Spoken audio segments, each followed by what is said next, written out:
Bonsoir, bonsoir.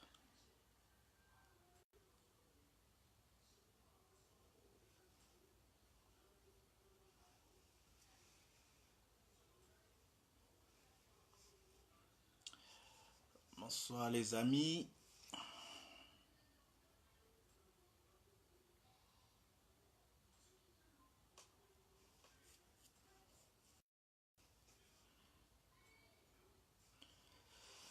Bonsoir tout le monde.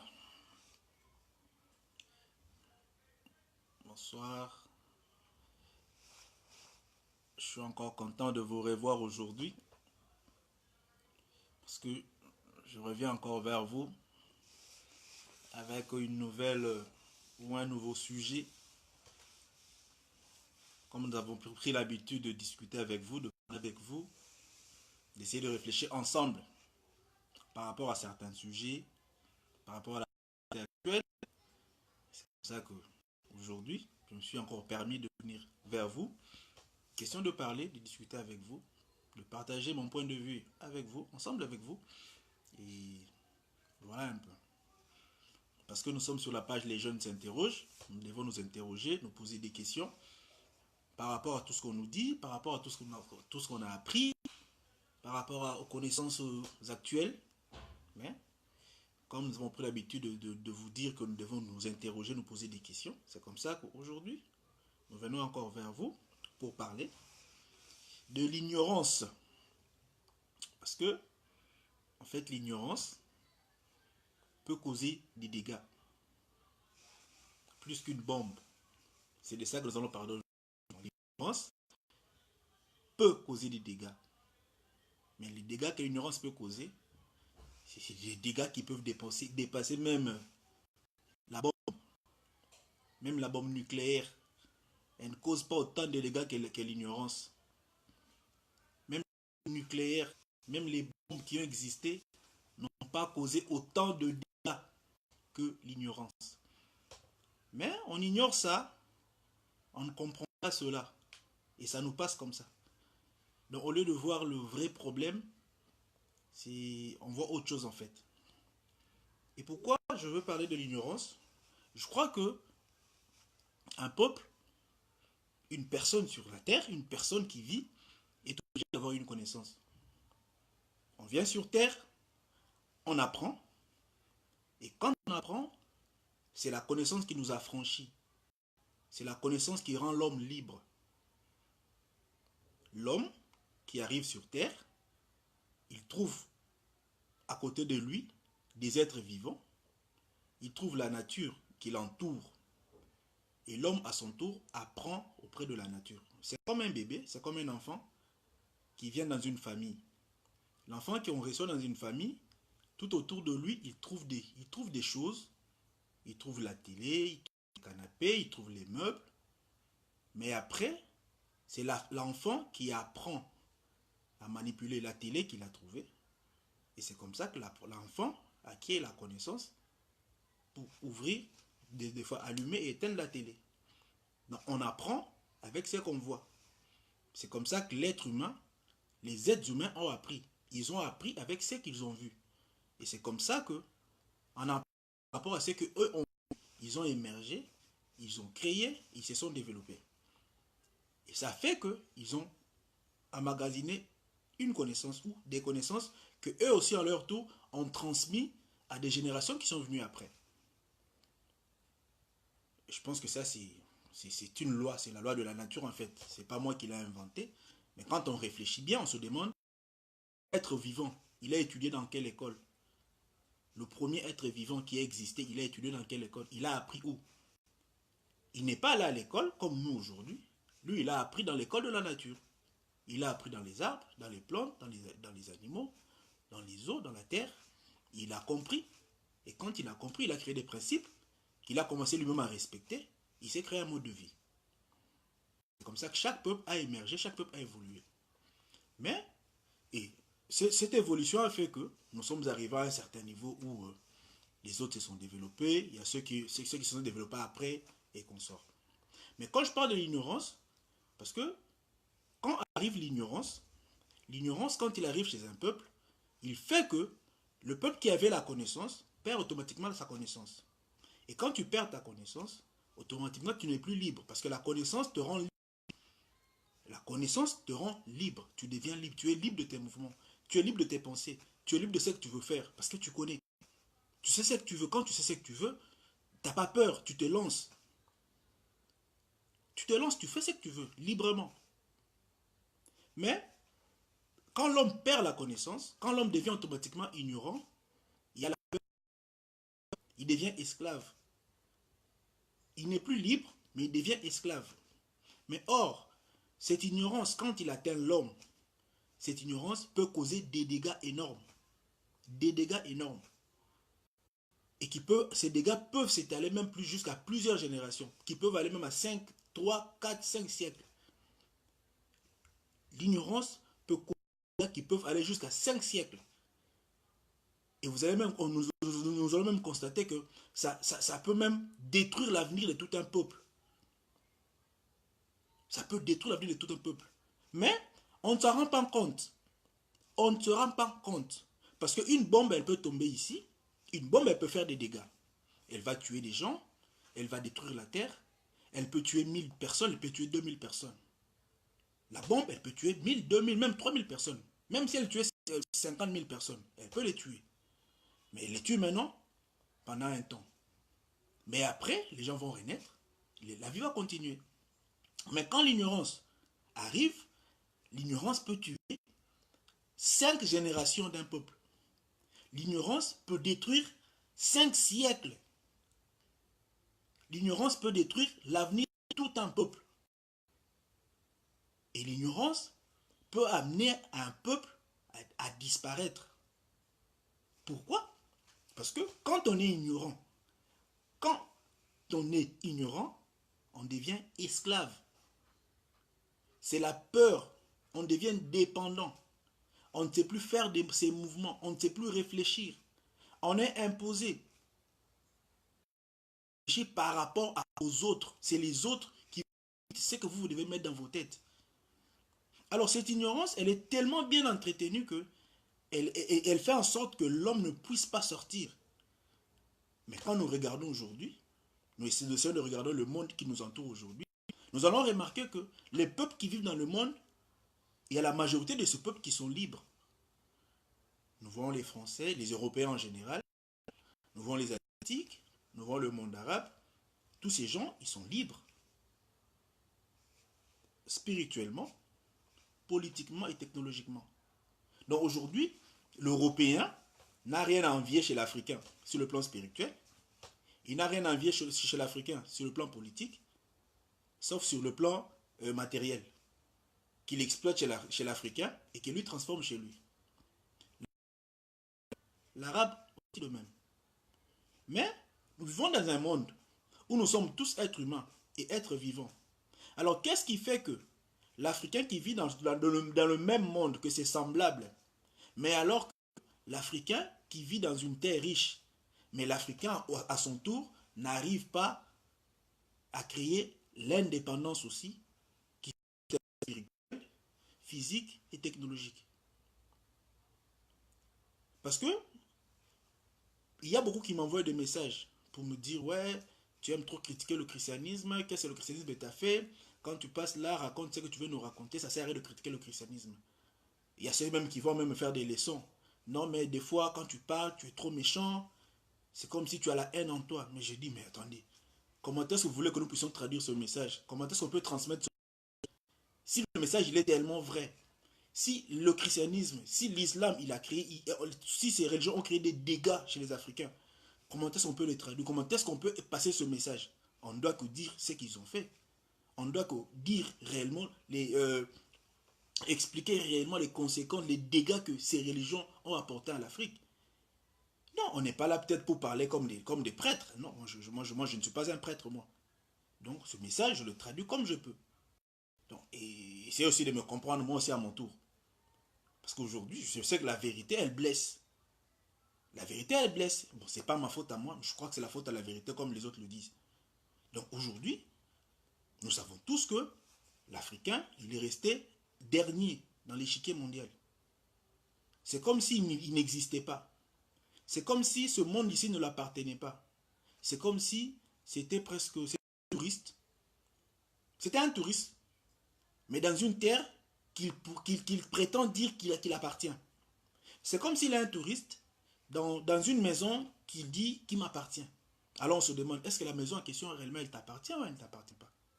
Tout ça pourquoi? C'est parce qu'il y a un système. C'est parce qu'il y a des gens qui se sont décidés de gérer l'Africain. C'est parce qu'il y a des gens qui se sont guidés la tête de l'Africain. C'est parce qu'il y a des gens qui se sont décidés de guider l'esprit de l'Africain. Et ces gens, ils sont restés tranquilles chez eux. Ils ont créé. Et l'Africain ne fait que suivre, ne fait que suivre. Il ne peut même pas bouger. C'est tellement bien placé, c'est tellement bien institué que tu ne peux même pas bouger.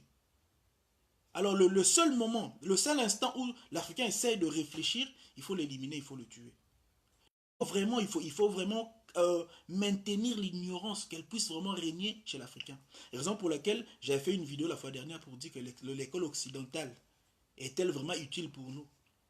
Parce que on comprend bien que c'est à partir des écoles que nous sommes détruits. C'est à partir des religions que nous sommes détruits. Si nous sommes déjà détruits au niveau des écoles et au niveau des religions, alors qu'est-ce que nous devons produire? Qu'est-ce que nous devons produire? Je crois qu'on ne peut rien produire. Alors pour produire, il faut être libre dans sa tête.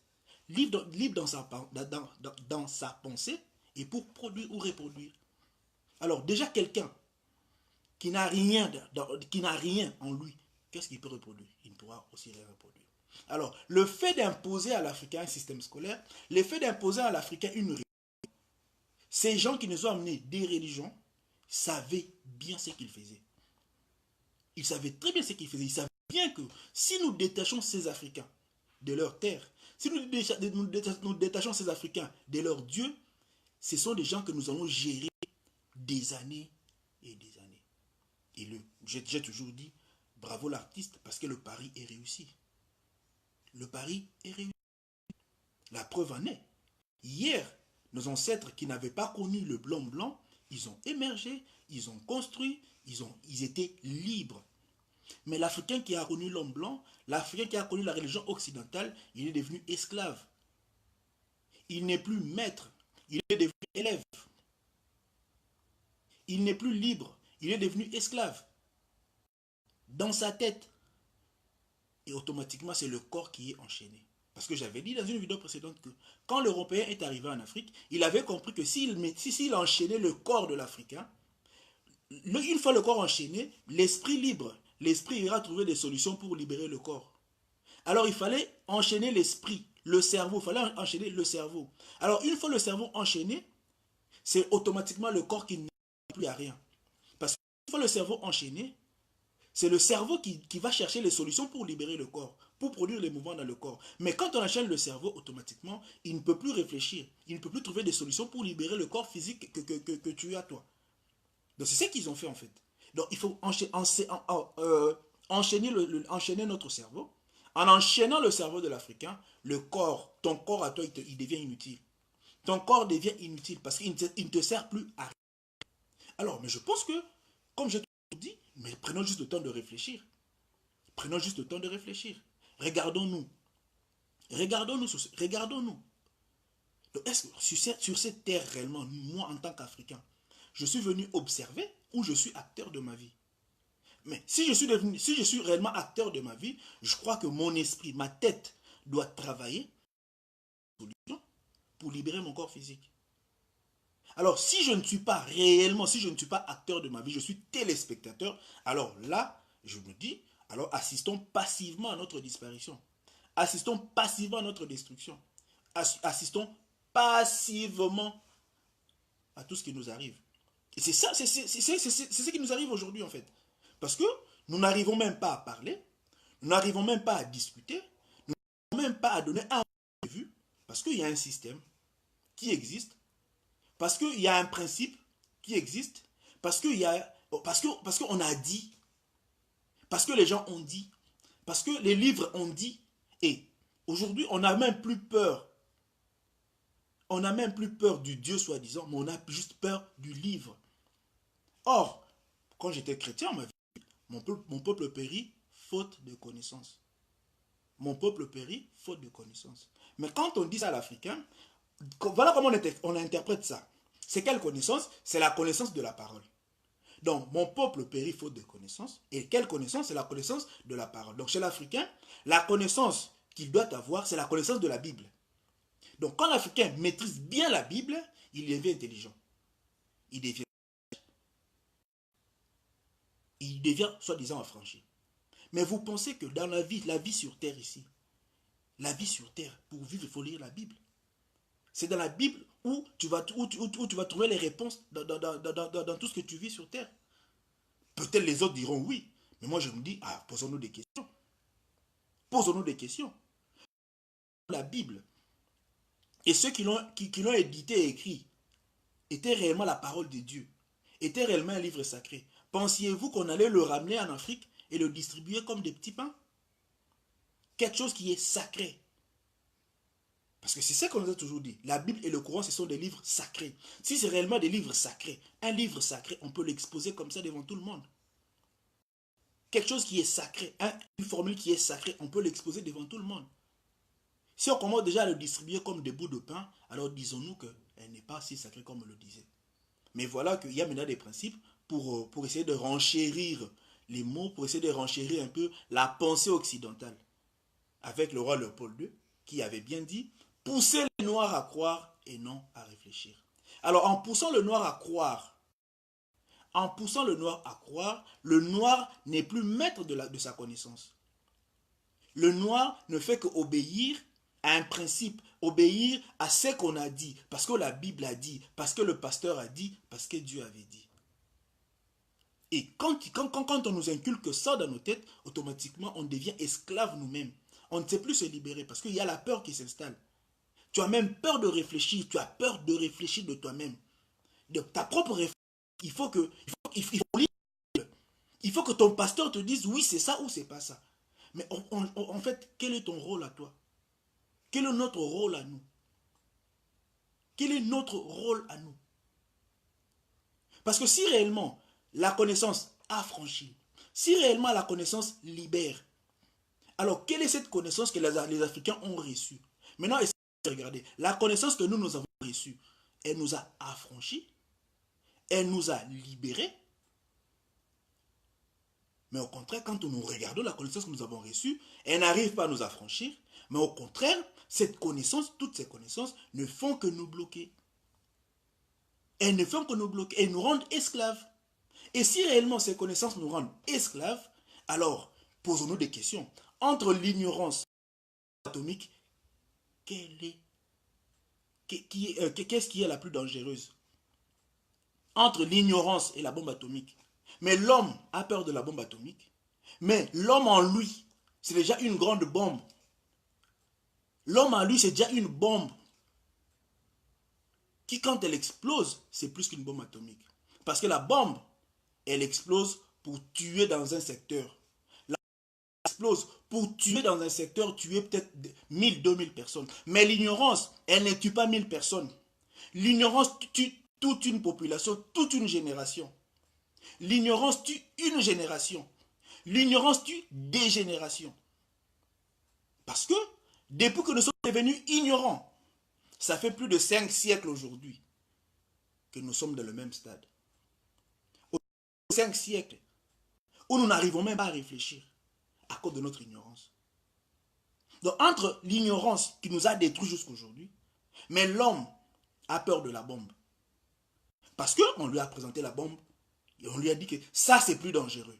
Non, mais l'homme ignorant est plus dangereux qu'une bombe. Parce que tu auras des enfants. Qu'est-ce que tu vas transmettre à tes enfants? C'est l'ignorance que tu as. Les enfants auront aussi leurs enfants. Donc, l'ignorance va se transmettre de génération en génération. Alors aujourd'hui, nous sommes la conséquence de ceux qui nous ont précédés hier. Nous sommes la conséquence de nos ancêtres qui existaient hier. Parce qu'eux, on leur a privé le savoir. Parce qu'eux, on leur a confisqué le savoir. Parce qu'eux, on leur a géré. Et eux, aujourd'hui, ils ont nous comme descendance.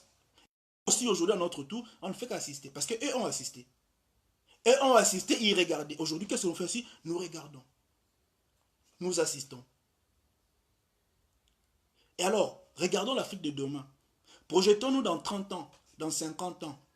Si la jeunesse, c'est l'avenir de demain, si jeunesse égale avenir de demain, dans 50 ans, quelle est cette jeunesse qui sera la relève de l'Afrique de demain? Regardons-nous déjà. Si jeunesse égale avenir de demain, quelle est la jeunesse africaine qui va réellement relever le défi demain? C'est la jeunesse d'aujourd'hui? Vous le pensez? C'est la jeunesse qui va passer son temps à l'église. C'est la jeunesse qui prend toutes ses énergies pour aller chasser le démon à l'église. C'est cette jeunesse-là qui va relever l'Afrique de demain. Mais c'est que, donc déjà, quand nous observons très bien, donc comprenons bien que demain, il n'y a pas espoir. Il n'y a pas de porte de sortie. Avec ce système, demain, il n'y a pas espoir. Parce que la bombe que nous sommes, chacun de nous est une bombe qui explose du jour le jour. Parce que quand tu exploses, tu as des enfants qui vont exploser demain, qui auront aussi des enfants. Voilà, nous ne faisons que crier des ignorants, des milliards d'ignorants qui existent, qui se promènent, qui ne le savent pas. Qui ne le savent pas. Pourquoi ils ne le savent pas? Parce que nous avons grandi, on nous a juste dit, on nous a juste imposé que, donc, excusez-moi, tout ce qui est matériel, les choses terrestres, c'est les choses charnelles. Il faut juste chercher les choses qui sont spirituelles. L'Africain, c'est la seule personne qui, il n'arrive pas à comprendre par rapport à ce qu'il voit. On lui pousse à comprendre par rapport à tout ce qui est spirituel. Au lieu de comprendre par rapport à ce qu'il voit, non, on lui dit non, ça c'est des choses matérielles. Toi, il faut comprendre des choses qui sont spirituelles. Mais en ce net moment, l'Africain oublie que, en vivant dans le monde physique, nous ne faisons que matérialiser tout ce qui est spirituel. Dans le monde physique où nous vivons, c'est le monde de matérialisation. Mais qu'est-ce qu'on matérialise? Nous ne faisons que matérialiser toutes les idées spirituelles. Ce sont les idées spirituelles que nous réalisons. Parce que l'homme, c'est une matérialisation de l'esprit. Mon esprit, qui est invisible, se voit à travers mon corps physique. Alors en moi, il y a des besoins. En moi, il y a des besoins. Toutes les inventions, ce sont des besoins. Toutes les inventions qui existent ne sont que des besoins. L'homme avait du mal à se promener. Il a juste envie. Il a juste envie de protéger ses pieds. Il a créé des chaussures. Il marchait à pied, ça lui fatiguait. Il a eu envie de créer un moyen de déplacement. C'est comme ça qu'il est allé créer les vélos jusqu'aujourd'hui avoir des voitures. Mais avant tout ça, et toutes ces inventions, c'est quoi? Ce ne sont que des imitations. Oh, toutes les inventions, ce ne sont que des imitations. Mais qui peut imiter? Ce n'est que l'homme libre qui imite. Ce n'est que l'homme intelligent qui imite. Toutes les inventions qui existent ne sont que des imitations. L'homme a imité et il a inventé. L'homme a imité, c'est en imitant qu'il se crée, que lui aussi crée son appareil ou ce qu'il veut. Je n'irai pas donner plusieurs exemples là-dessus. Nous savons le mot avion.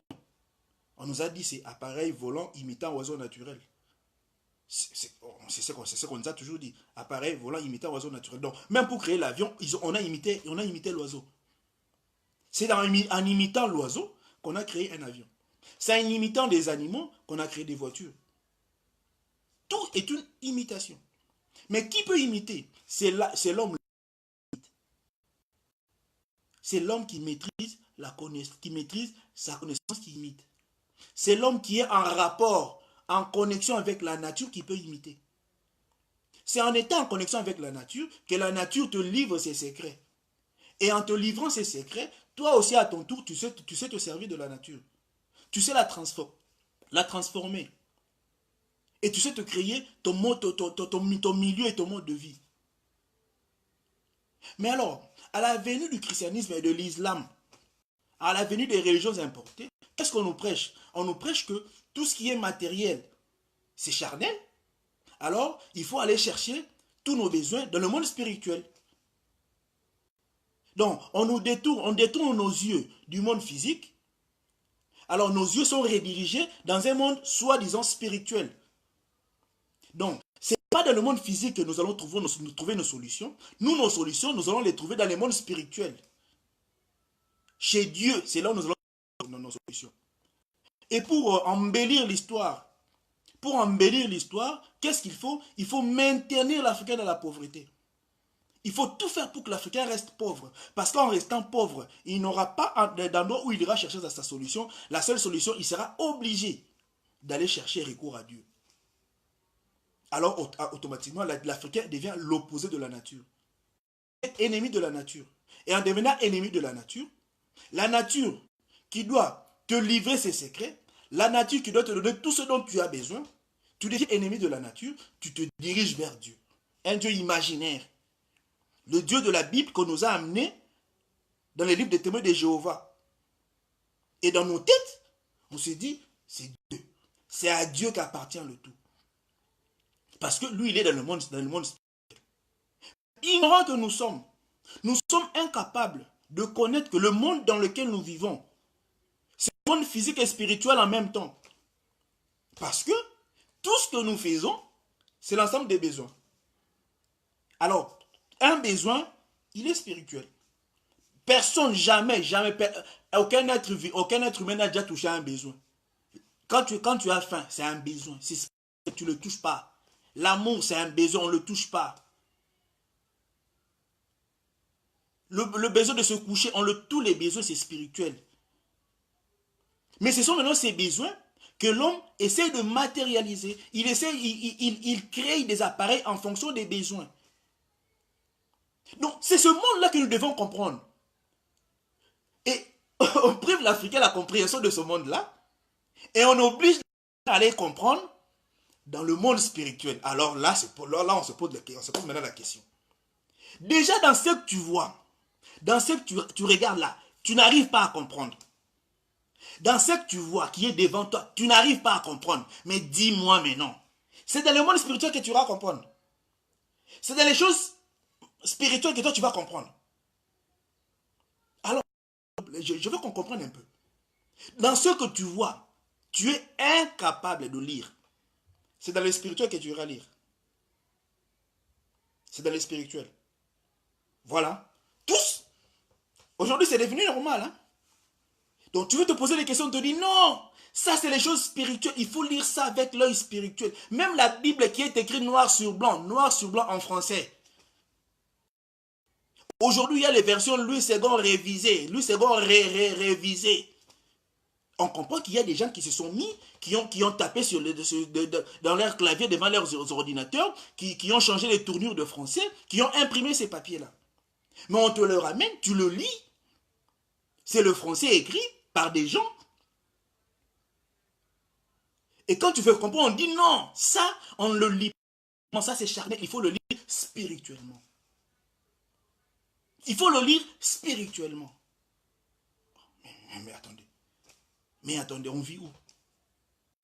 Si réellement Dieu, l'être suprême qui nous a créés, qui a voulu que nous puissions être sur cette terre des hommes, voulait seulement nous parler dans le langage spirituel, pourquoi nous avons envoyé sur terre? Pourquoi nous a envoyé sur terre? Il fallait qu'il nous laisse là-bas avec lui. On a avec lui. Il nous envoie sur terre pour que nous, à son tour, au lieu de vivre le monde physique, on se dit non, on doit aller le chercher dans le monde spirituel. On vous a dit que Dieu vous attend dans le monde spirituel. On vous a dit ça. Et surtout, il y a un passage que j'ai toujours entendu. Bon, l'Africain se met à prier. Suivez-moi, l'Africain se met maintenant à prier. Il prie, il invoque. Okay? Tout ce qui est physique, tout ce qui est tout ce que tu vois, c'est charnel. Il faut suivre ce qui est spirituel. L'Africain se met à prier. En se mettant à prier, on lui donne une deuxième réponse.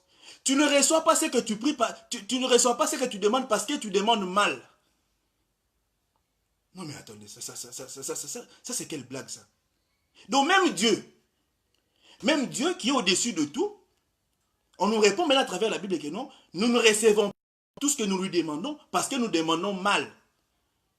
Ah, je pense qu'entre Dieu, si ce Dieu-là, je parle bien de si ce Dieu-là il existe, si ce Dieu-là existe, ça veut dire qu'entre Dieu et nous ne sommes pas, nous sommes comme des petits bébés devant ce Dieu-là. Nous sommes comme des petits bébés, nous ne sommes même pas ses amis. Nous ne sommes même pas, on ne peut même pas l'égaler. Donc Dieu, c'est comme un papa avec son petit bébé, ou son fils d'une année. Papa, donne-moi de l'eau. Je ne donne pas parce que tu demandes mal. Papa, je veux manger le pain. Je te donne pas parce que tu demandes mal. Un enfant d'une année, s'il demande mal, c'est que c'est toi qui l'as mal éduqué. Si toi, papa, parce que tu demandes mal, c'est parce que toi, papa, tu n'as pas joué ton rôle. Il fallait d'abord commencer à lui montrer comment demander. Alors, si tu n'as pas déjà joué ton rôle pour éduquer ton fils, pour qu'il puisse te demander, et tu veux qu'il apprenne ça où? Déjà, toi, papa, tu peux dire à ton fils de 2 ans, tu demandes mal? Qu'est-ce que ton fils de 2 ans sait? Qu'est-ce que ta fille d'une année sait? Mais, curieusement, on nous dit que nous ne recevons pas tout ce que nous demandons à Dieu parce que nous demandons mal. Une autre forme. Donc, c'est comme s'il y a des gens sur cette terre qui sont là que pour entretenir l'ignorance et l'aliénation chez les Africains. Donc, quand on trouve une piste de sortie, on rajoute. Donc, ils sont là pour embellir, nous embourber dans la bêtise, en fait.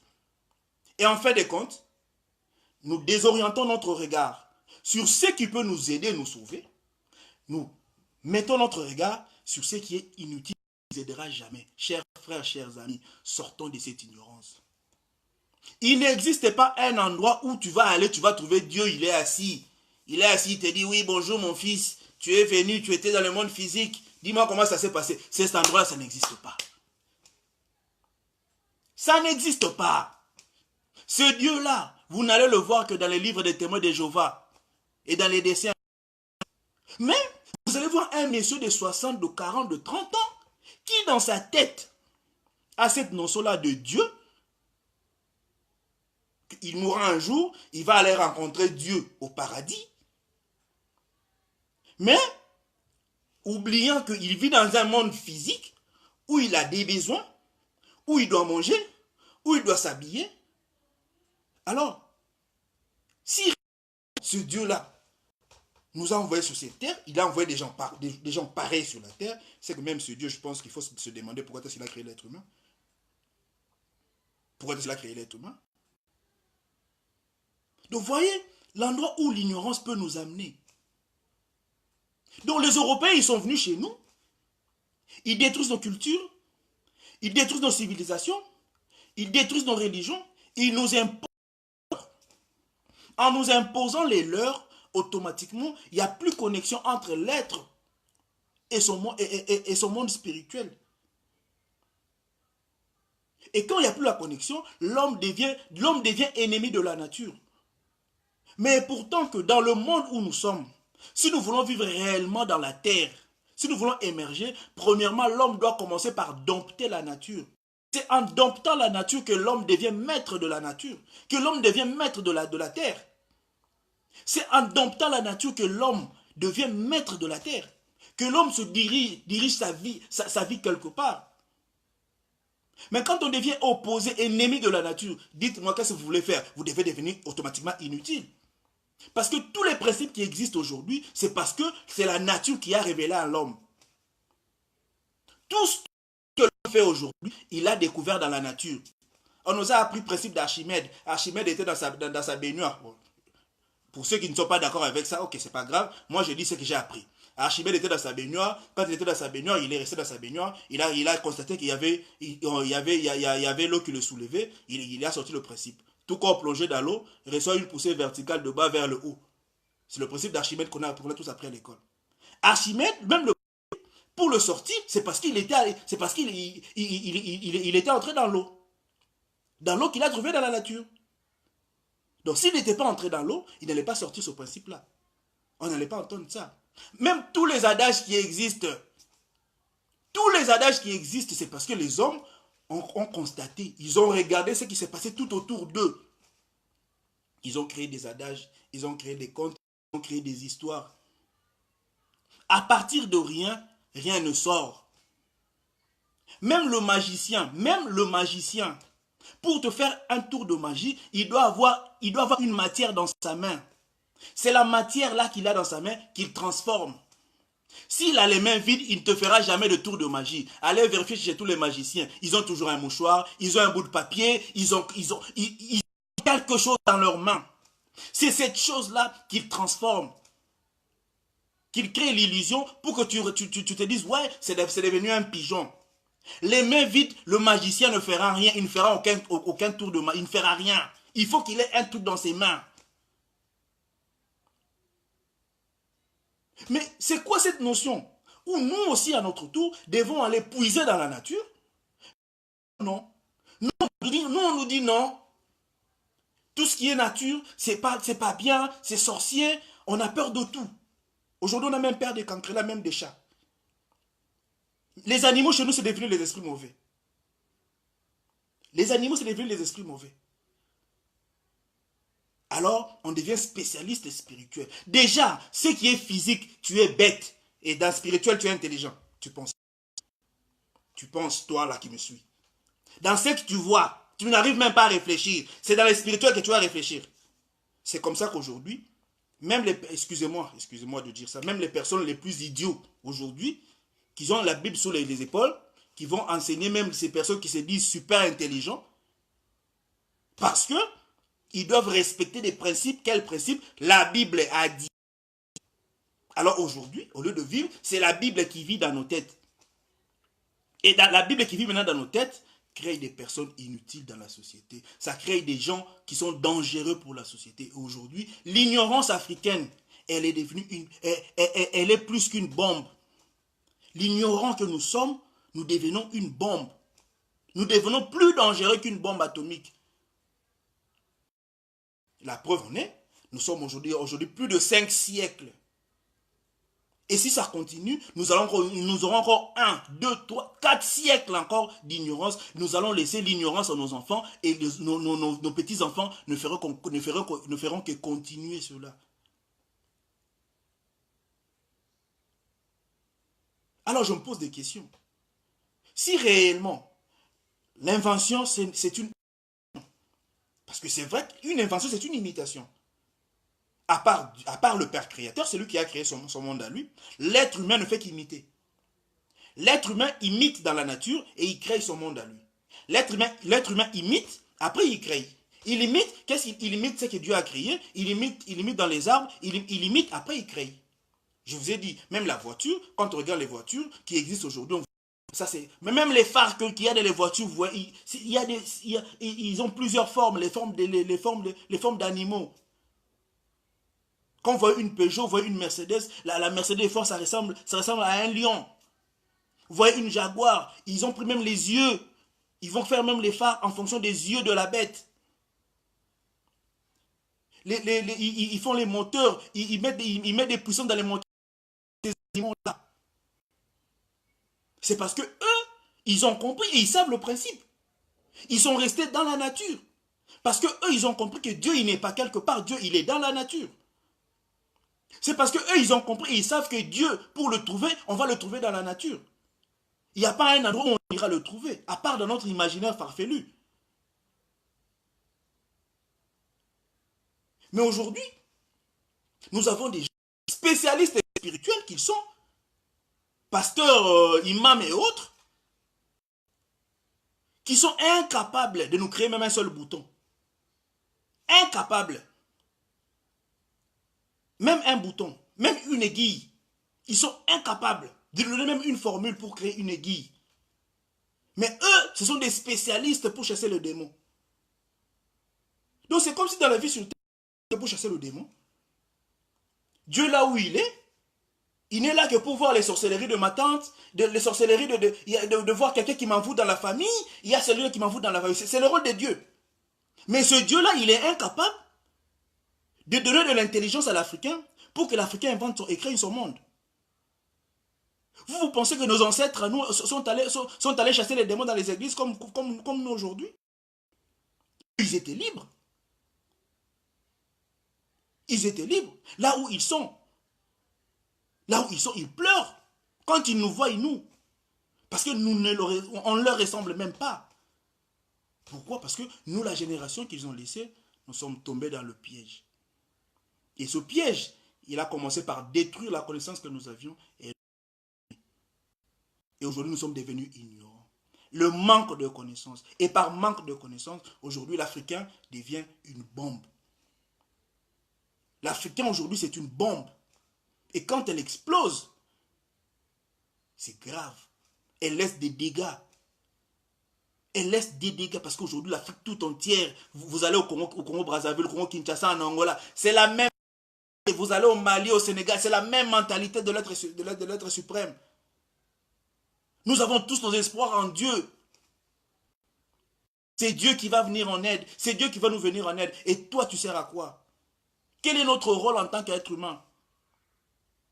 Quel est notre rôle en tant qu'être humain? Donc nous avons quitté le monde spirituel et venir ici dans ce monde physique. Et pour entendre encore. Alors c'est comme ça qu'aujourd'hui, tout le monde se joue de nous. Tout le monde se joue de nous aujourd'hui. Et aujourd'hui, vous allez voir en plein 21e, en plein 2019, 21e siècle, en plein 21e siècle, il y a des gens qui sortent pour opérer des miracles. Donc l'Africain, donc chez l'Africain, il y a des gens spéciaux qui opèrent des miracles. Et le docteur, lui, n'opère pas des miracles. Le docteur, quand il va t'opérer, il opère ton cœur là, il opère ton cerveau. C'est pas miracle ça? Ça, c'est pas miracle. Donc miracle, c'est à l'église. Mais si réellement Dieu a mis miracle dans l'église, mais je pense que le plus grand miracle serait que l'homme ne meurt pas.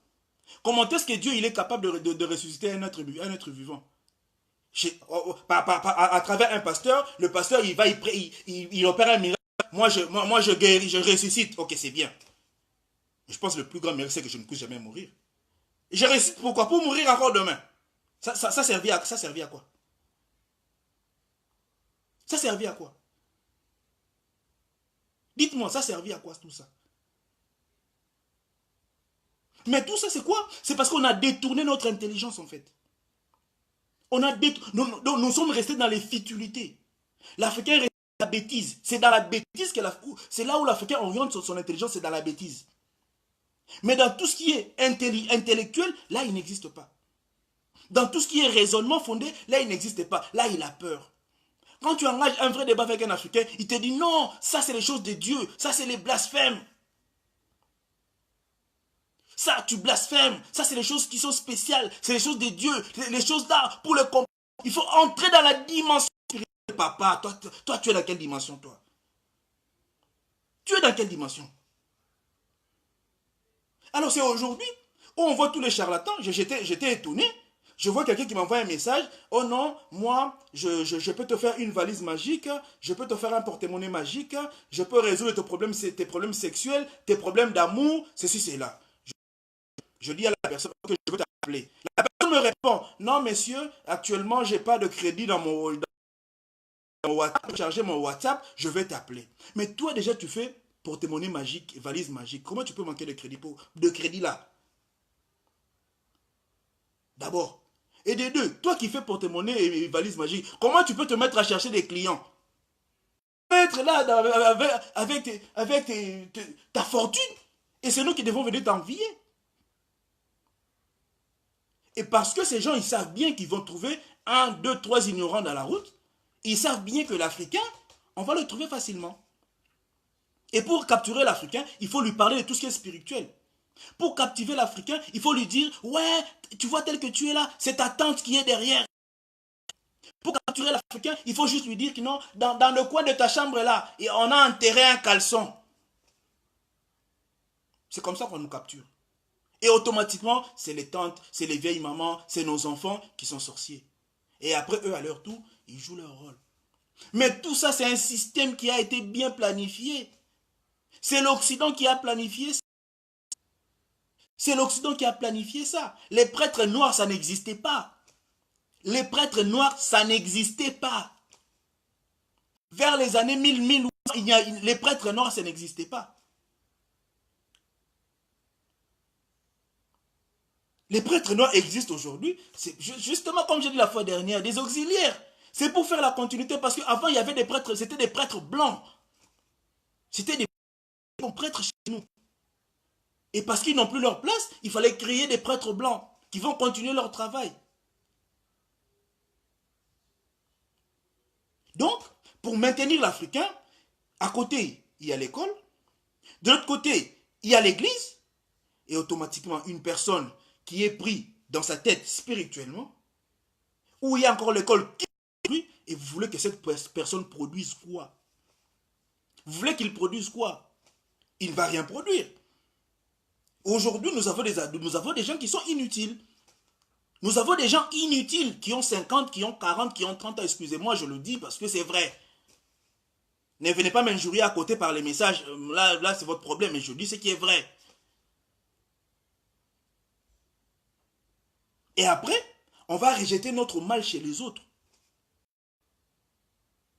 On va rejeter notre mal chez les autres. C'est comme si, c'est ce que j'avais dit la fois dernière. Quel est ton rôle à toi? Et toi, personnellement, quel est ton rôle? Quel est ton rôle? C'est ça le fruit des délivrance. Alors regardons-nous aujourd'hui. Regardons l'Afrique dans 30 ans, dans 50 ans. C'est quelle Afrique qu'on aura demain? Si déjà aujourd'hui, nous sommes incapables, vous pensez que l'Afrique de demain, nous aurons des gens capables?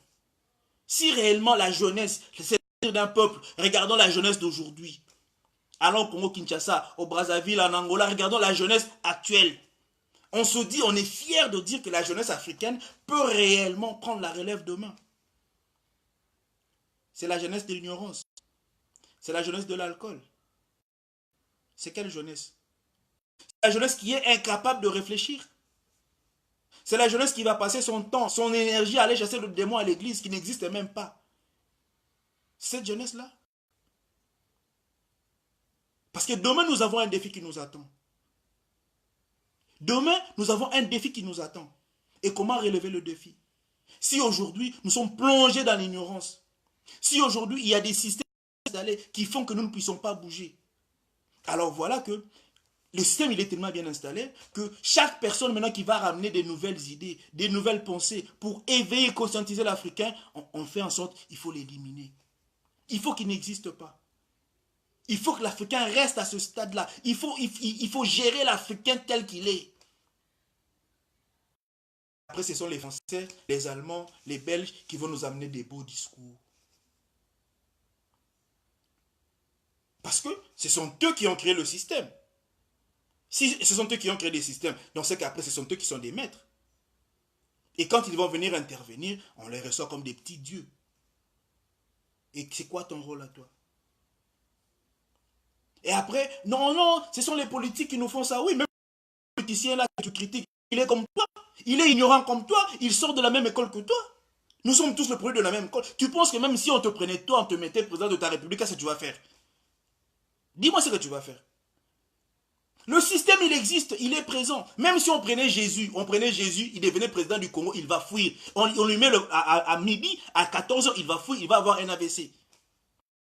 Obama, il est Obama parce qu'il a présidé en Amérique. C'est parce qu'il a trouvé un système qui existait. Emmanuel Macron, il est ce qu'il est parce qu'il est en France. Quand on lui met en Afrique, au Congo, il va vieillir dans 2 jours. Parce que c'est une autre réalité en fait.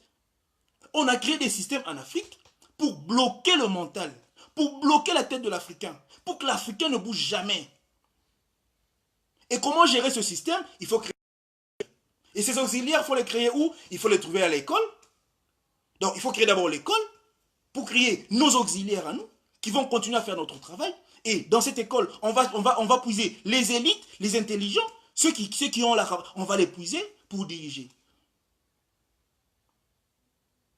Et voilà, aujourd'hui, l'Africain se trouve dans un vrai piège, en fait.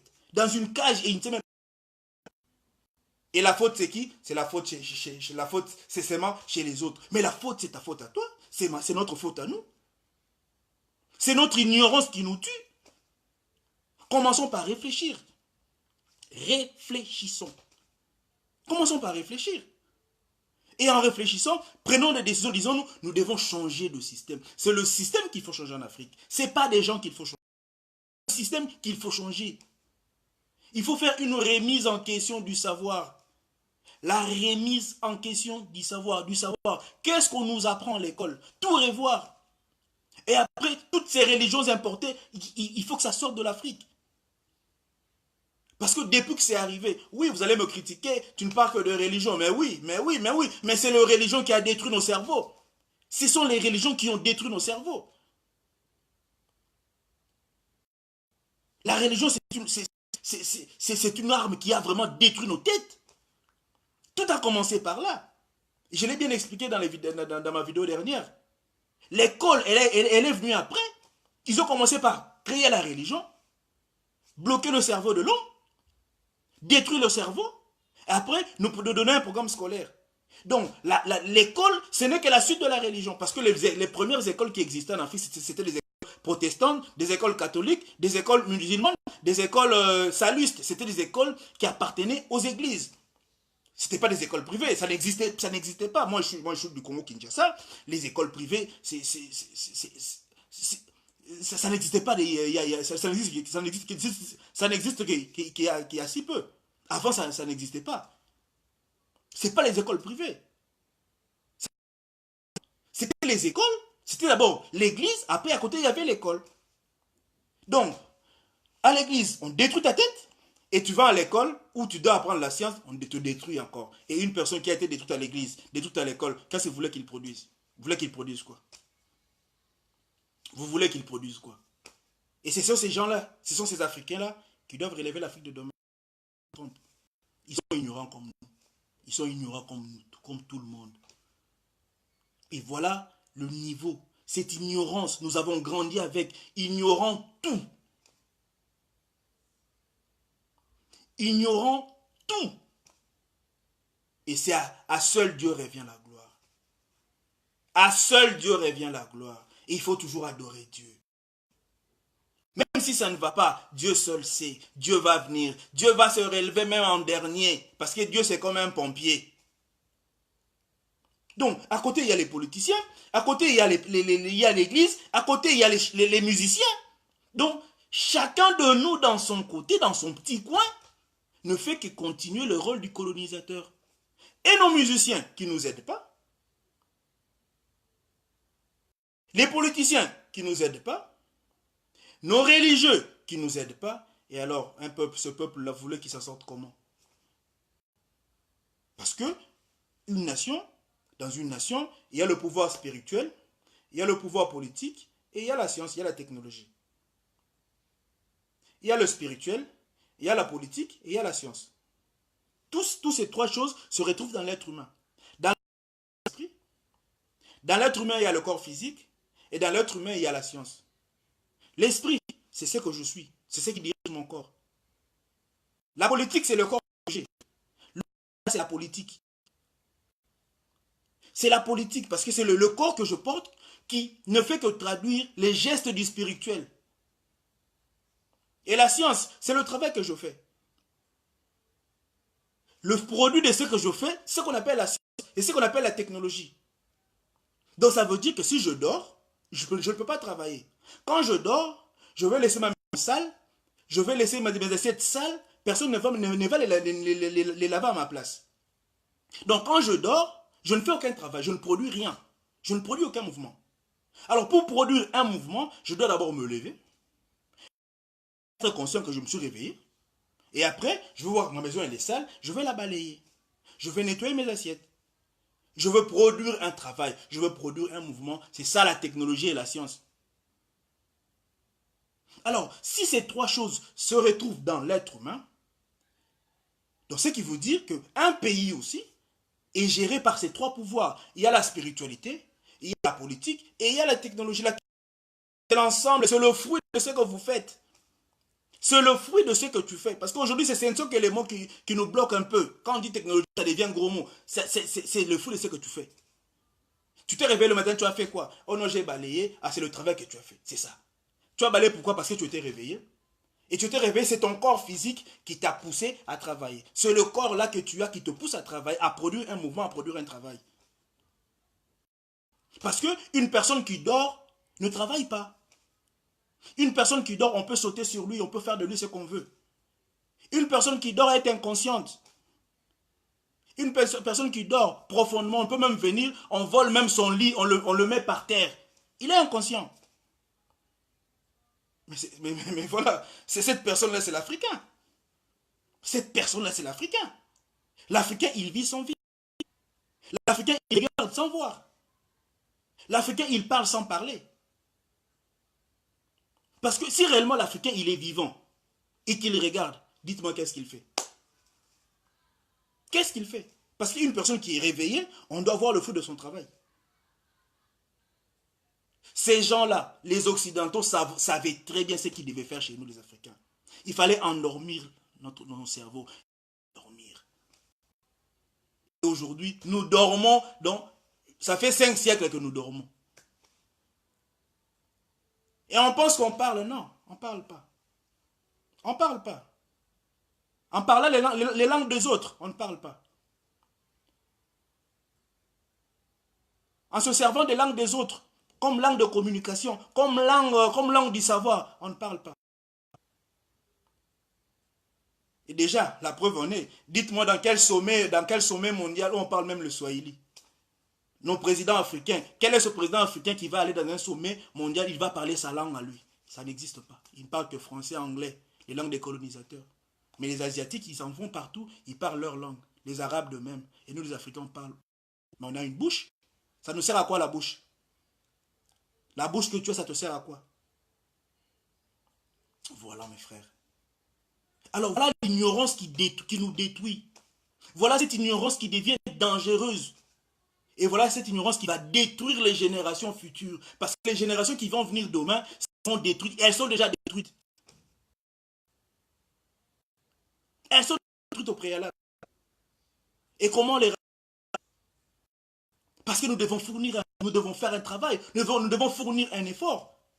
Nous ne devons pas rester assister passivement à notre destruction, à notre disparition. Non. Si nos ancêtres ont souffert, oui. Nos parents ont souffert, oui. Si nous avons souffert aujourd'hui, oui. Mais faisons en sorte que nos enfants, nous, ne puissent pas vivre la même situation que nous. Mais qu'est-ce que nous sommes en train de produire comme action? Voilà, chers frères africains. Voilà, chers frères africains. Raison pour laquelle j'ai dit, l'ignorance peut détruire plus qu'une bombe. L'ignorance, c'est une bombe qui, quand elle explose, la bombe nucléaire, là, n'a pas les mêmes effets. La bombe, quand elle explose, elle peut tuer 500 personnes. Mais l'ignorance, elle peut tuer plusieurs générations en même temps, plusieurs siècles. La preuve, nous sommes là. Nous sommes le fruit de l'ignorance de ceux qui ont vécu hier. Pourquoi? Parce que le système est fait que nous puissions seulement,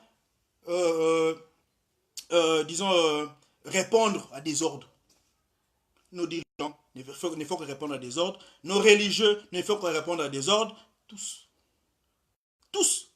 Quand il y a un Africain qui essaie d'exceller, on le prend, on lui donne une bourse.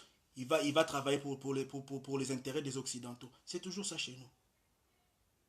Après, on nous crée l'homme blanc nous crée ses élites à lui. L'homme blanc nous crée ses héros à lui. Il y a des héros créés selon l'homme blanc que nous avons aussi adoptés. Que nous avons nous aussi adoptés. Réfléchir, oui. Pourquoi? Parce que la vérité ne doit que sortir de l'autre. L'Africain est conçu de manière à ce que la vérité ne peut jamais sortir de l'Africain. La vérité ne peut que sortir de l'autre. C'est comme ça qu'aujourd'hui, il y a beaucoup qui m'insultent aujourd'hui dans inbox. Pourquoi? Parce que si j'étais un petit blanc qui parlait là, beaucoup allaient dire, ah voilà un blanc, voilà un blanc qui a compris, voilà un blanc. Parce que comme moi, tout ce que je ne dois recevoir, c'est des critiques. Pourquoi? Parce qu'on se dit non. On ne peut pas quand même se mettre là pour raconter aussi la bêtise. Qu'est-ce qui fait qu'aujourd'hui la bêtise elle a primé devant les gens? Mais les histoires, tout ce qui est consciencieux, n'a pas d'intérêt chez l'être humain. Donc on nous a conçus, on veut seulement nous caresser dans le sens de poil en fait. Il faut dire à l'Africain ce qu'il veut entendre, ce qu'il veut écouter. Alors c'est que ce Dieu-là, c'est que c'est un jouet. Et permettez-moi de le dire. C'est que ce Dieu-là, si réellement le Dieu il existe, tel qu'on nous l'a expliqué dans la Bible, c'est que ce Dieu-là, c'est un comédien. C'est vraiment un comédien, on doit lui chercher un bon rôle dans un théâtre, qu'il aille jouer le rôle. Si réellement il existe, je n'ai pas dit qu'il n'existait pas. J'ai dit si réellement il existe, sous la forme dont on nous a expliqué là, c'est que lui, il est bon pour faire un théâtre.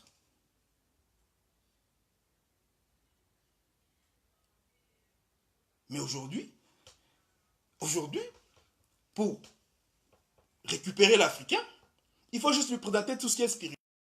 Quand tu dis tout ce qui est spirituel, ah c'est fini, il a peur. Il a peur, il se plie.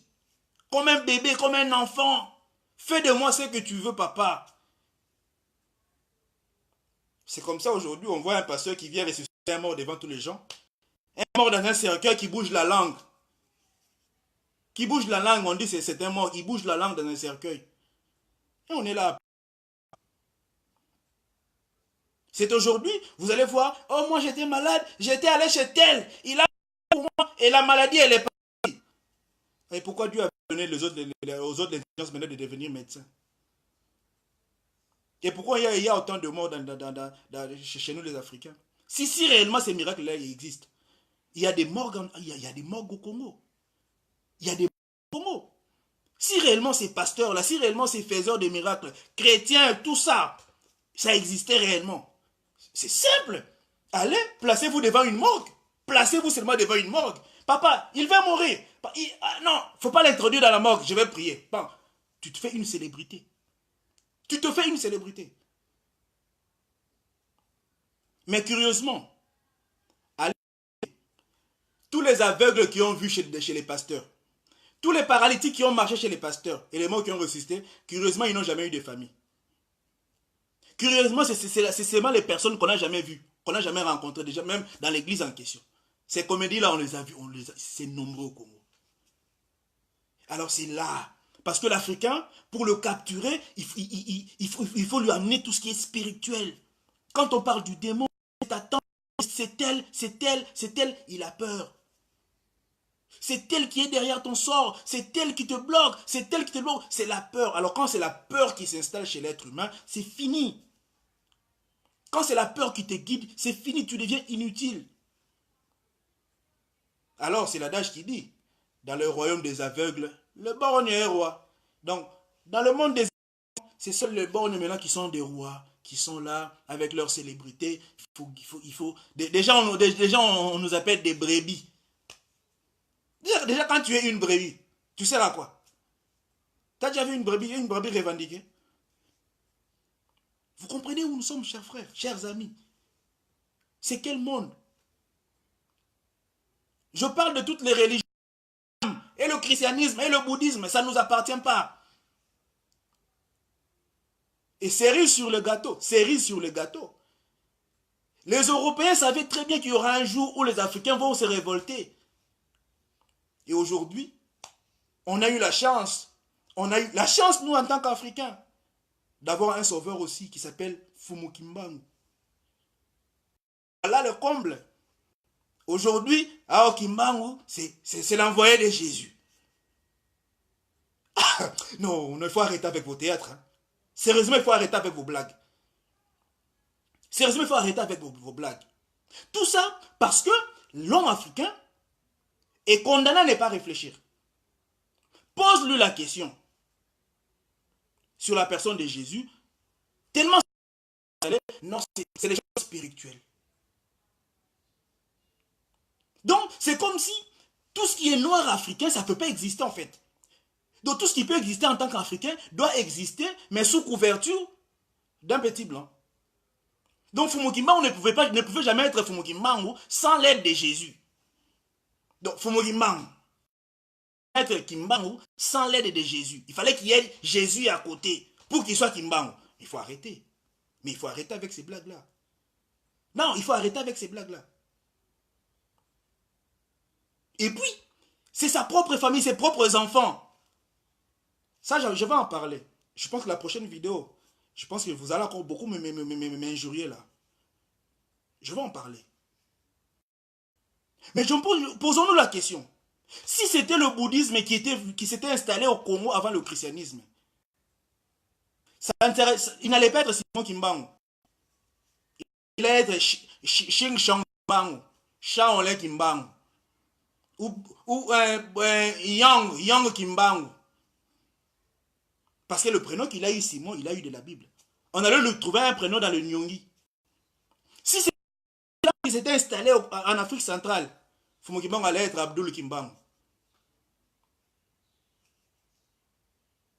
Ou Mohamed Kimbangu. Alors, si le christianisme n'était pas là, ça allait être quoi son prénom? Mais dites-nous, on ne peut pas réfléchir. Alors, si on veut réfléchir, vous vous fâchez? Ah, vous allez vous fâcher. Certainement, vous allez vous fâcher. Vous allez m'injurier? Certainement, vous allez m'injurier. Je ne vais jamais vous répondre. Mais moi, je pense que j'ai le droit de réfléchir. Mon cerveau, il m'appartient, il doit travailler et moi, je dois réfléchir. Donc, la vérité, elle est censée être blanche. La vérité, elle est censée être blanche. Quand elle sort de la bouche d'un Africain, ce n'est pas la vérité. C'est des mensonges. Quand elle sort de la bouche d'un Africain, il y a tous ces intellectuels qui se lèvent pour le critiquer, pour le combattre. Mais où allons-nous? Où allons-nous réellement? Parce que celui qui ne sait d'où il vient ne saura où il va. Ils ont commencé par détruire notre histoire, pour nous empêcher de connaître d'où nous venons. Et comment est-ce que nous saurons où nous allons? Parce que pour avancer, même dans une voiture, le rétroviseur qu'il y a dans une voiture, ça te permet de regarder derrière. Le rétroviseur ne te permet pas de regarder devant. Quand tu es dans une autoroute, quand tu es sur une route, le rétroviseur, quand tu fixes le rétroviseur, tu regardes derrière. C'est en fonction de ce qui se passe derrière que toi tu avances. Donc derrière, c'est le passé. C'est notre passé qui doit réellement nous montrer ce que nous dirigeons aujourd'hui. Alors ils ont commencé par détruire ce passé, falsifier ce passé. Et en détruisant ce passé, quand l'Africain derrière regarde son passé, il ne voit rien. Et quand il ne voit rien, une personne qui ne connaît même pas son passé, comment est-ce qu'il va passer? Il n'avancera jamais. C'est comme ça qu'on n'avance pas. On ne fait que tourner en rond. Dans la bêtise aussi. Parce qu'il y a il y a X, il y a Y qui sont appelés à détenir tous les savoirs du monde. Et donc nous, nos enfants, nous, ils sont condamnés à jamais à regarder les dessins animés où il y aura toujours les reines, les héros blancs. Les princesses blanches. Alors quand il faudrait regarder un dessin animé africain, on va nous montrer Kirikou. Regardez entre Kirikou et un héros blanc qu'on présente à nos enfants. Déjà ton fils, il va aimer qui? Déjà, regardez même la forme qu'on va dessiner Kirikou là. C'est pour pousser à ton fils de l'aimer ou de le haïr. Donc nous avons même des enfants dans notre maison, dans nos enfants à nous, qui sont déjà détruits à partir de la télé. Parce que même la télé, à nos enfants d'aimer ce qu'ils sont. Parce que tout ce qui est noir est toujours représenté d'une certaine manière. Donc nos enfants sont obligés d'aimer ce qu'ils ne sont pas. Donc l'enfant africain est déjà, dès le bas âge, condamné à haïr ce qu'il est. Et les parents, qu'est-ce que nous faisons? On est là, on assiste. On ne dit rien. Rien. Qu'est-ce que tu vas raconter à ton fils? Qu'est-ce que tu vas raconter à ton fils? Voilà, mes frères. Ça, c'est cette ignorance qui nous détruit. Qui nous détruit. Mon peuple paye faute de connaissance. Oui, ce n'est pas la connaissance de la Bible. Ce n'est pas la connaissance avancée. C'est la maîtrise de la nature. C'est la maîtrise de la nature. C'est en maîtrisant la nature. C'est en domptant la nature que nous allons avancer. Il faut que la nature nous réponde. Il faut que la nature nous dise pourquoi elle est là.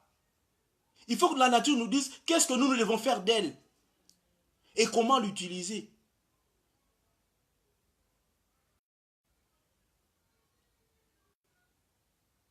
Mais, curieusement, ce n'est pas ce qui se passe. Mais l'Africain, au contraire, aujourd'hui, c'est l'ennemi de la nature. Il ne sait même pas comment fonctionne un arbre. Il ne sait même pas. C'est les choses matérielles. Les choses matérielles vont passer. Il faut plus chercher le royaume des cieux. C'est le royaume des cieux qui t'attend. Si réellement c'est le royaume des cieux qui t'attend, déjà avant de naître dans le royaume des cieux, soi-disant, on est dans le monde spirituel. Et là, pourquoi tu es venu? Mais pourquoi tu es venu? Et si réellement le paradis, il existe, mais pour aller au paradis, il faut mourir, non? Tu ne peux pas aller au paradis avec ce corps, il faut mourir. Si on te pointe un arme, on dit on va te tuer au nom de Jésus, tu vas accepter? Ou tu vas régner ce Jésus-là à la minute? On va te tuer au nom de ta religion, tu vas accepter? Ou tu vas régner? Tu vas réfléchir 2, 3 fois. Mais tout en oubliant que même le paradis dont on nous prêche là, on n'ira pas avec le corps physique que nous avons. Il faut y aller spirituellement. Donc c'est qu'il faut mourir. Mais en même temps, on nous prêche que la mort, c'est le diable. Mais après, mais ça c'est quelle contradiction? Pour aller au paradis, il faut mourir. En même temps, la mort, c'est le diable qui est derrière la mort. Et à ton âge. Et toi, tu penses que sur cette terre, toi, tu es venu pour vivre éternellement. Avec le corps que tu as, le corps physique. Le corps physique, depuis qu'il existe, il est condamné à vivre pendant un temps et mourir. C'est notre esprit qui ne meurt jamais. C'est l'esprit qui ne meurt jamais. Mais le corps physique, il est obligé de le céder parce qu'il doit vieillir. Mais comment est-ce qu'aujourd'hui, en 2019, on n'arrive pas à comprendre que tout ce qu'on nous a raconté dans les soi-disant livres révélés, ce ne sont que des mensonges? Il y a un frère qui m'a écrit un message, mais moi, est-ce que tu veux nous dire que tout ce que l'homme blanc nous a appris, c'est mauvais? Tout ce que nous avons appris à l'école, c'est mauvais? Je dis, tout ce que nous avons appris de l'homme blanc est mauvais. Tout. Rien n'est bon. Rien n'est bon. Parce que ce n'est pas adapté à notre réalité. Ça nous a détruits. Si réellement c'était venu pour nous aider, on allait émerger aujourd'hui. Mais au contraire, ça crée une coupure. Il y a une coupure. Et quand il y a une coupure, je vais vous dire une chose aujourd'hui que nous ignorons. C'est que quand les Africains ont coupé le contact avec l'être suprême, avec leurs ancêtres, la première des notions qu'ils ont perdues, c'est la notion d'allumer le feu. La notion d'allumer le feu. Le feu même pour préparer là. On a perdu cette notion-là. Et quand on perd la notion d'allumer le feu, on perd la création. Il n'y a plus d'évolution. Nous devons nous reconnecter à nos ancêtres. Et le jour où nous allons nous reconnecter à nos ancêtres, la première des connaissances que nous allons avoir, c'est d'abord allumer le feu. C'est quand on a découvert le feu que l'invention a commencé. Tout commence par le feu. Aujourd'hui, l'Afrique tout entière, nous importons des briquets et des allumettes. Les allumettes sont importées et les briquets. Donc même la plus petite chose, elle est importée. Donc on a créé que l'Africain puisse être dépendant de tout, sauf rien. De tout sauf rien. On doit nous maintenir dans la faim, nous maintenir dans la pauvreté pour nous vendre les riz chinois, pour nous vendre les riz des Italiens. Nous, je me souviens, il y a une époque chez nous, j'ai vu le riz venir au Congo, dont de la République, dont de l'Italie. C'est comme si en Italie, il y avait des rizières pour nourrir le Congo.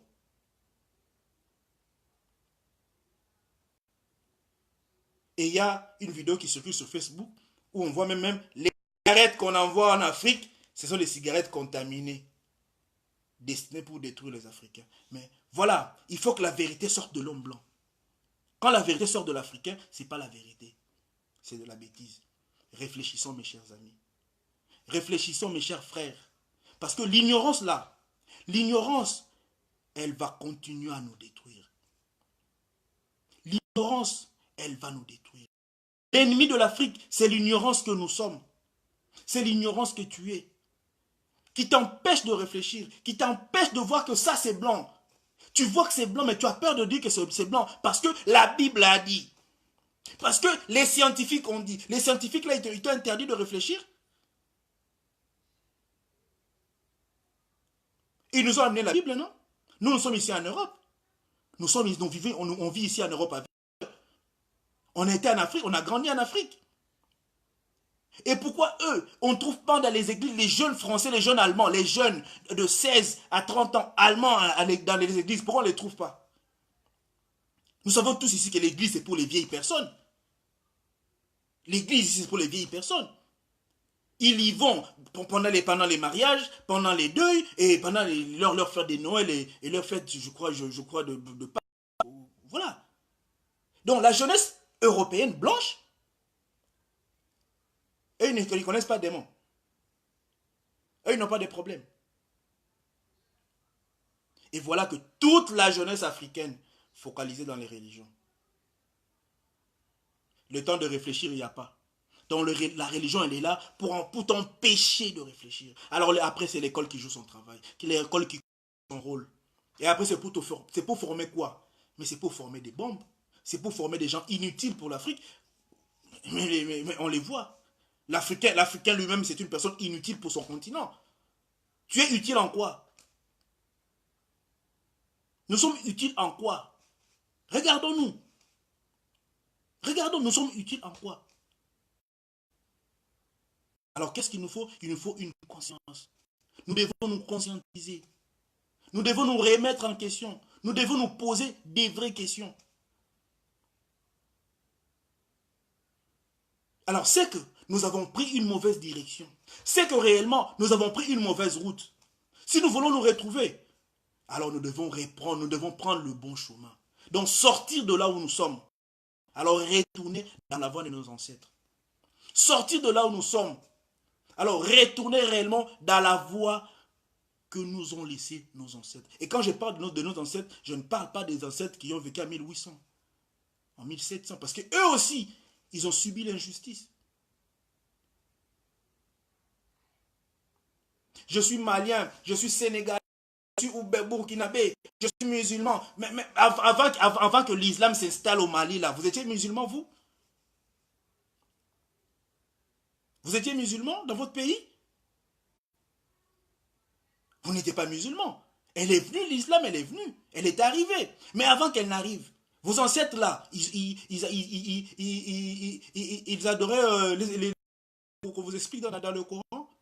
Avant que nos ancêtres à nous deviennent chrétiens, ils étaient chrétiens. Mais réfléchissons, chers frères. Réfléchissons, chers amis. Les religions qui existent aujourd'hui font en sorte que ça ne puisse jamais disparaître. Moi, j'ai étudié au Congo, une période où on venait nous distribuer les Nouveaux Testaments. C'était chaque année.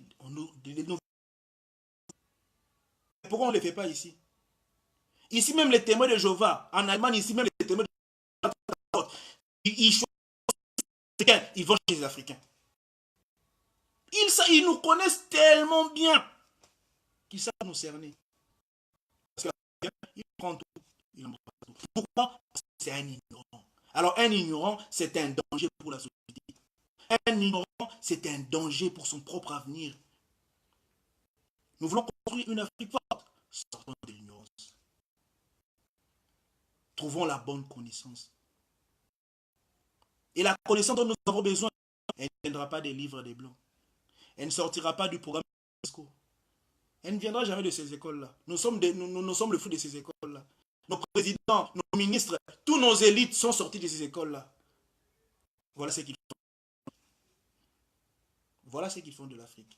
On va les injurier aujourd'hui, on va les injurier demain, on va les injurier même pendant des siècles et des siècles. Même toi qui es en train de les injurier, même si on te mettait là, tu ne feras rien. L'Afrique a besoin d'une prise de conscience. L'Afrique a besoin d'un vrai réveil. Nous devons nous réveiller. Parce que nous dormons, réveillons-nous. En nous réveillant, on prend de conscience. Et en prenant conscience, c'est en ce moment-là que nous allons comprendre que la maison, elle est sale. C'est en prenant conscience que nous allons comprendre que non, j'ai encore rien fait. On ne comprend pas parce qu'on n'a pas encore pris conscience. C'est parce qu'on pense voir, on pense regarder, mais sans voir. C'est comme un aveugle. Un aveugle, il a les yeux ouverts. Hein. Un aveugle, il a les yeux ouverts, mais il ne voit rien. C'est comme un sourd. Ça bouge. Pour lui, il parle. Mais toi qui l'écoutes, tu dis, il ne parle rien, il ne dit rien. Mais lui, c'est qu'il parle. C'est comme nous aujourd'hui. Donc l'Africain, il est en même temps aveugle, en même temps sourd. Et en même temps muet. Il est condamné à ne pas écouter. Il est condamné à ne pas voir. Il est condamné à ne pas parler. La preuve, nos dirigeants, quand ils sortent, quand ils vont dans leur sommet, c'est quelle langue qu'ils utilisent? Ils sont fiers de parler français et allemand. Ils sont fiers de comme leur maître. Et où est la fierté africaine? Et en regardant ainsi, on se dit clairement que l'Afrique de demain, elle n'est pas rassurante. Réveillons nos chers amis. C'est le moment de prendre conscience. Prenons réellement conscience. Parce qu'il y a des gens qui se sont battus, qui ont été tués parce qu'ils ont voulu conscientiser. Ils ont voulu conscientiser leur peuple. Ils ont voulu mener la lutte. Et ces gens-là, ils ont été les ennemis des Européens.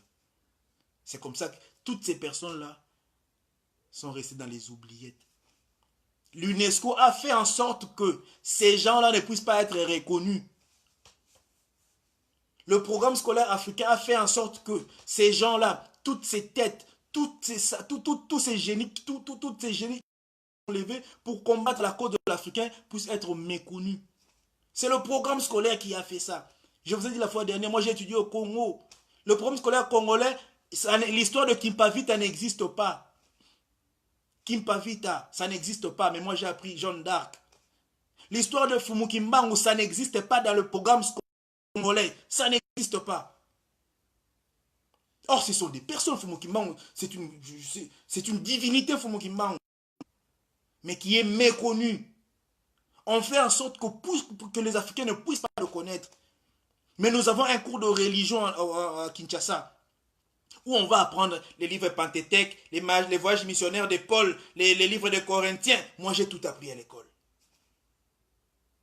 Ça me sert à quoi? Dans le programme scolaire congolais, l'histoire de Lumumba n'existe pas. On ne parle. Donc déjà, là où nous sommes obligés d'apprendre la connaissance qu'il faut, elle n'existe pas. Donc nous sommes programmés selon la connaissance de l'autre. Donc nous sommes le fruit de ce que l'autre veut faire de nous. Et si déjà, dans le programme scolaire, ces gens-là n'existent pas, où est-ce que nous irons découvrir l'histoire de ces personnes? Mbutamachwa, ça n'existe pas dans les programmes scolaires. Sans compter les Thomas Sankara, sans compter les Samora Machel. Mais aujourd'hui, pour être considéré, il faut que le blanc puisse te fabriquer à son image. Quand le blanc te fabrique à son image, c'est le blanc maintenant qui fait ta gloire, qui t'élève.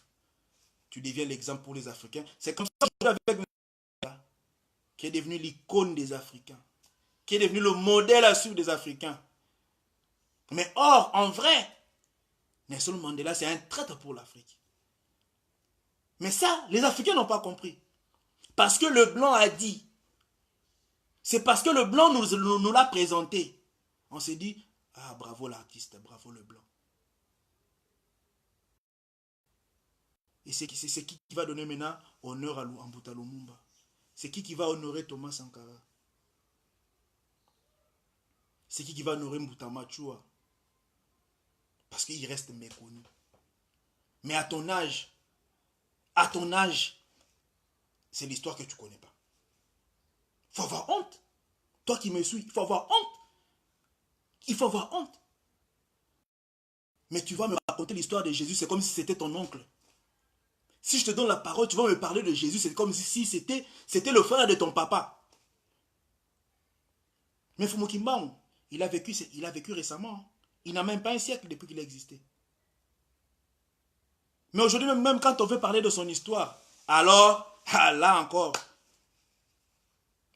l'homme blanc, son travail. Nous, on ne va pas se fatiguer. Vous allez m'injurier, vous allez me critiquer, je vais toujours applaudir, je ne vais jamais me fatiguer, je ferai mes vidéos. Parce que moi, je pense qu'on a pour but de nous conscientiser. Si vous aussi, à votre tour, vous pensez que vous avez des points de vue contraires, on va parler, on va échanger. Mais je pense que si j'ai un cerveau qui m'appartient, ce cerveau, je dois l'utiliser. Et comment l'utiliser? Je pense que premièrement, je dois commencer par réfléchir. C'est tout. Réfléchir avant de gober. En tout cas, chers amis, aujourd'hui, j'ai parlé de l'ignorance. Parce que l'ignorance, je me rends compte que c'est une vraie bombe. L'Africain ne se rend pas compte. L'Africain pense que c'est l'arme qui est plus dangereuse. L'Africain pense que c'est la bombe qui est plus dangereuse. Il pense que c'est tout ce qu'on a mis devant lui qui est plus dangereux. Non. Ce qui est plus dangereux pour l'Africain, c'est l'ignorance qui est dans l'Africain. Alors aujourd'hui, l'Africain devient un danger pour lui-même. Nous devenons des dangers pour nous-mêmes. L'homme est pour l'homme un loup. L'Africain devient un loup pour lui-même. Et nous devons sortir de cette cage-là. Nous devons nous en sortir. Nous devons nous réveiller, chers frères. Nous devons prendre des décisions. Nous devons changer de direction. Nous avons pris le mauvais chemin. Prenons la direction de nos ancêtres. Affranchis et libres. C'est comme ça que l'Afrique vous sortir. Sortons de l'ignorance, mais cherchons la connaissance. Pas n'importe quelle connaissance. Pas n'importe quelle connaissance. Connectons-nous avec la nature, parce que c'est la nature qui va nous livrer ses secrets.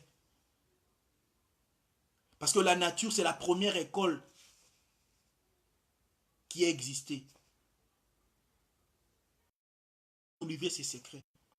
Et parce que la connaissance rend libre, le jour où nous trouverons la connaissance, nous deviendrons réellement libres et affranchis. Tant que nous serons ignorants, nous ne serons jamais libres, nous serons esclaves des autres. Merci beaucoup, chers frères et sœurs. Je vous dis à très bientôt pour une nouvelle vidéo. Sur ce, je vous souhaite à tous bonne soirée. Boutou Malam Pepo quoi. À la prochaine.